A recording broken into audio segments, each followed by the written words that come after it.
ಇಲ್ಲಿ ನೋಡ್ರಿ ಕಡಲೆ ಹಿಟ್ಟು, ಖಾರ, ಸ್ವಲ್ಪ ಅರಿಶಿಣ, ಉಪ್ಪು, ಅಜ್ವಾನ ಹಾಕಿ ಈಗ ಸ್ವಲ್ಪ ಹಿಟ್ಟು ಹಾಕ್ತಾರೆ ನೋಡ್ರಿ.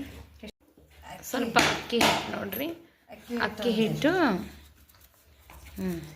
ಸ್ವಲ್ಪ ಅಕ್ಕಿ ಹಿಟ್ಟು ಹಾಕಿ ಬಜ್ಜಿ ಮಾಡ್ತೀವಿ ನೋಡ್ರಿ. ಇಲ್ಲಿ ನೋಡ್ರಿ ಕಾರ್ಬಾರ್ ಮಾಡಕ್ಕೆ ಬಂದ ನೋಡ್ರಿ.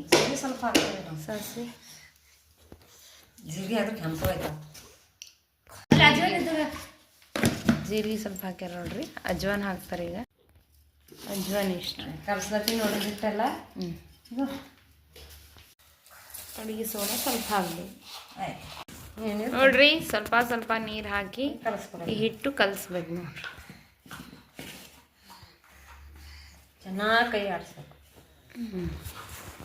ಕೈಯಿಂದ ಚೆನ್ನಾಗಿ ಕಲಿಸಿದ್ರೆ ಚೆನ್ನಾಗಿ ಬರುತ್ತೆ ಹಿಟ್ಟು.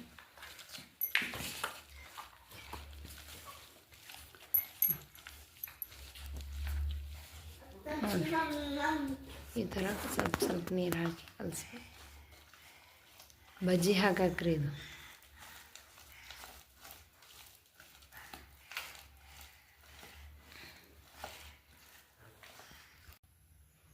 ನೋಡಿ ಕಡೆ ಇಟ್ಕೋಬೇಕು. ಇದಕ್ಕಾದ ನಂತರ ಎಣ್ಣೆ ಹಾಕ್ಬೇಕು ನೋಡ್ರಿ.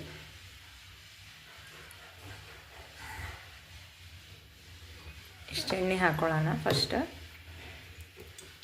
ಇದು ಬಿಸಿ ಆಗಲಿ ಎಣ್ಣೆ. ಬಿಸಿ ಆದ ನಂತರ ಬಜ್ಜಿ ಹಾಕೊಳ್ಳೋಣ. ಸ್ವಲ್ಪ ಹಾಕಿ ನೋಡಬೇಕು ಎಣ್ಣೆ ಕಾದದ ಇಲ್ಲ ಅಂತ. ಸ್ವಲ್ಪ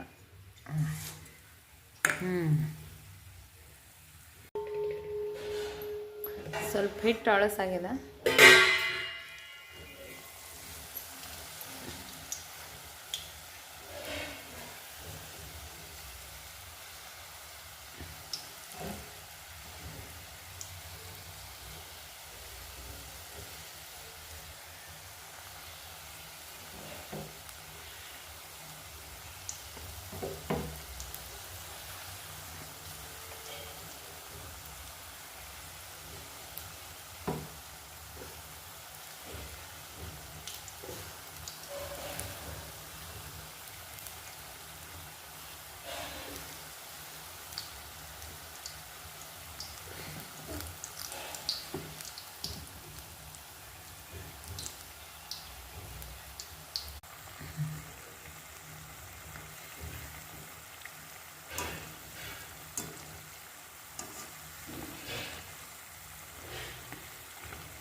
ಸುಡ್ತಾವಪ್ಪ ನಿಂದ್ರು ಜರ ಆರ್ಲವು ತಿಂಬಡ್ಡಿ.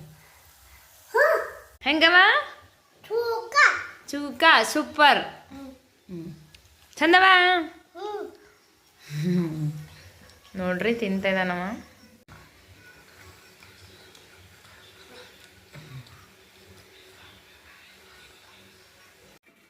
ನೋಡಿ ಇಷ್ಟು ಮಾಡಿವಿ ನೋಡ್ರಿ ಬಜ್ಜಿ. ಭಾರಿ ಟೇಸ್ಟ್ ಅವ ರೀ. ಇವಾಗ ಸ್ವಲ್ಪ ಅಕ್ಕಿ ಹಿಟ್ಟು ಹಾಕಿದ್ವಲ್ಲ, ಅಜ್ವಾನು, ಖಾರ, ಜೀರಿಗೆ, ಸ್ವಲ್ಪ ಸೋಡಾ, ಉಪ್ಪು ಇಷ್ಟು ಹಾಕಿ ಮಿಕ್ಸ್ ಮಾಡಿ ಒಂದು 10 ನಿಮಿಷ 15 ನಿಮಿಷ ಬಿಟ್ಟು ಹಾಕಿದರೆ ಭಾರಿ ಟೇಸ್ಟ್ ಸ್ಮೂತಾಗಿ ಇರ್ತಾವೆ ನೋಡ್ರಿ.